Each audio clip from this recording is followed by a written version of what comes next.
Bon, on va prendre un petit peu d'avance quand même, parce que j'ai un petit peu de stock. Hein. Je vais déjà changer. Putain, le compte. Je vais déjà changer la butée d'embrayage, parce que dans le stock, heureusement, j'ai trouvé que j'avais une butée renforcée sache, et on va virer celle d'origine là, parce que c'est de la merde. Mais par contre, cette fois-ci, je vais essayer de bien la serrer, parce que je suis presque sûr que ce qu'a pété ma boîte, c'est que j'avais pas assez serré. Il y a une vis qui s'est barrée pendant que je roulais, et du coup, ça m'a éclaté la cloche de boîte par l'intérieur. Donc déjà, on va commencer par la démonter. Si j'arrive. Putain, ça caille, c'est un truc de dingue. Hop. Ouais, c'est ni l'un ni l'autre. C'est d'une. 9. Non, c'est pas du 9. Ah si, du 9. Ok. Alors, on va commencer par desserrer celle-ci. Parce que celle-ci, déjà, je sais pas dans quel état elle est. Et en plus, j'en mets une autre qui est toute neuve, autant dire. Hein. Tac.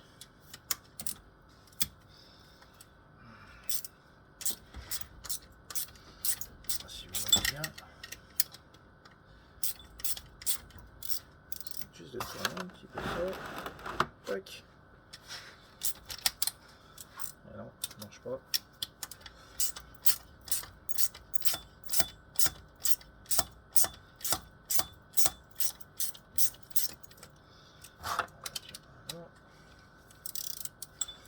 Oh, je vais juste faire gaffe de pas me niquer les mains, sinon je suis dégoûté. Chaque fois c'est le genre de truc, tu sais, t'essaies de desserrer et paf, tu te coupes sur le coin de la boîte là, parce que ça pique bien ça.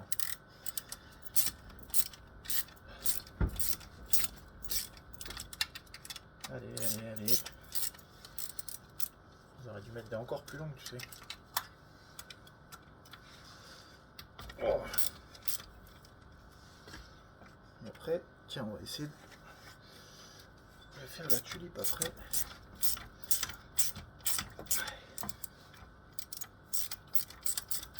Là, je vais te montrer la différence entre les deux. Celle-là, ça doit être, ouais, ça doit être du Lucas, ça c'est de l'origine. Tac. Hop.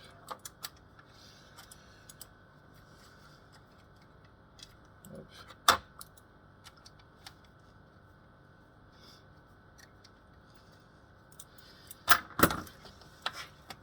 Non, c'est vrai, il faut que j'enlève la petite. Je sais pas si tu vas voir ici. Faut que j'enlève ça. Je me demande pas le nom, je n'en sais rien. Je n'en ai aucune idée. Donc s'il y en a qui savent, ils peuvent le me dire. Alors. Tac. Hop. Pas la baiser, voilà. Ça c'est une bouteille d'origine. Ah putain, main dégueulasse. Et donc,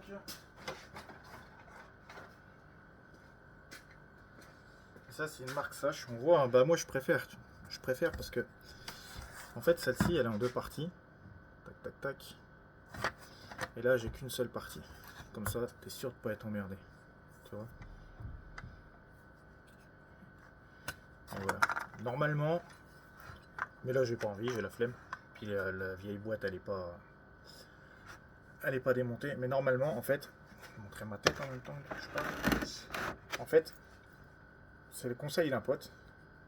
Tu presses comme ça avant de la monter, hein, pour pas être emmerdé. Tu presses ta butée, tu trempes dans l'huile et tu relâches tout doucement en fait, juste pour aspirer. Et comme ça, en 2-3 coups, ta pédale elle est nickel après. Donc voilà, c'était la petite astuce. Allez, c'est parti, on remonte ça. Comme ça, déjà ça sera fait et ça sera prêt. Ouais, certains ils vont dire que je mets pas de colle et tout ça, mais non, je m'en fous en fait.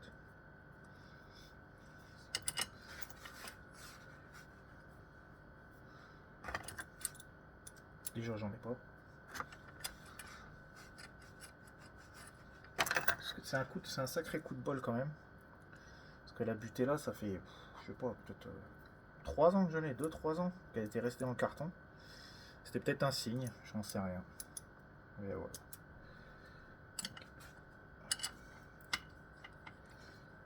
Tac. Donc la jolie clé qui va bien. Allez.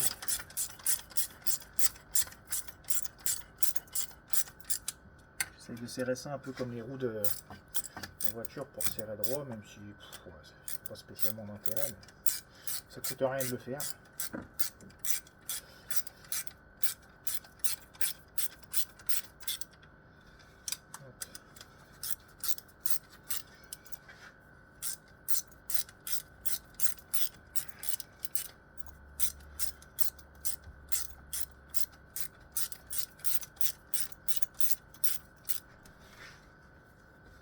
Je serre bien. Il faut pas non plus péter le truc parce que c'est de l'alu, hein. C'est du carter alu. Tu peux le niquer en 2 secondes. Et après, tu l'as dans le cul la balayette. Donc, il vaut mieux juste le serrer bien, mais sans non plus faire le cingouin. Ensuite, je vais remettre tout de suite ça. Un petit bordel là. Et voilà. Voilà. Butée toute neuve. Il ne restera plus qu'à remonter la boîte.